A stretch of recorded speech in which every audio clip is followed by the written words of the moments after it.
I'll never forget getting a bad mammogram and having to go in and get a biopsy, and the torture I went through between finding out there was a lump and finally getting the result that it was benign. I was in a total spiral, worried to death. No parent wants to leave their children to fend for themselves for any reason. But when there's the very real reality that your child won't be able to live independently, it gives a whole other level of gravity to the subject. Sometimes I feel like this is all hanging by a tiny, tender thread. One that is attached to our good intentions, but is pulled tense by the weight of us. At the top of the thread is the collection of things that holds our lives together. Routine, resources, support, hypervigilance.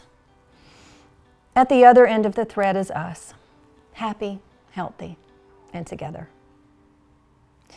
Beneath us, the blank yet sharp-toothed nothingness of tragedy and grief licks its lips like a greedy monster.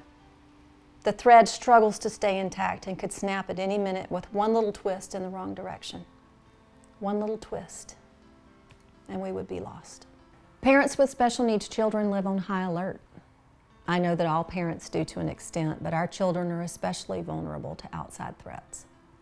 There's a single-mindedness that comes with autism that makes them less aware of potential dangers surrounding whatever they're pursuing, be it water, an object that's caught their attention, whatever. And there's an innocence that comes with it that can be life-threatening.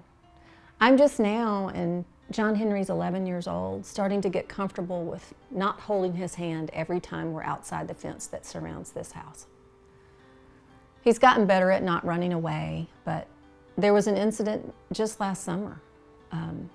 We had gotten home from visiting a friend, and I thought I could trust him to take the 3 steps from the car to the gate, but he decided to run up the sidewalk away from me.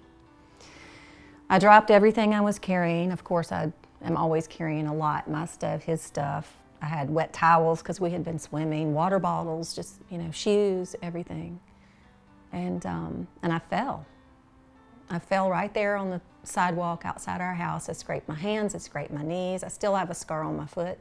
Luckily, and it was just luck, divine intervention, whatever, a prayer from someone's lips, made him stop and turn around, and he saw me. And of course, I broke down crying because it was all so traumatic. It scared me to death, and I think it probably scared him too to see me struggling to my feet, and broke both of my flip-flops. It was ridiculous.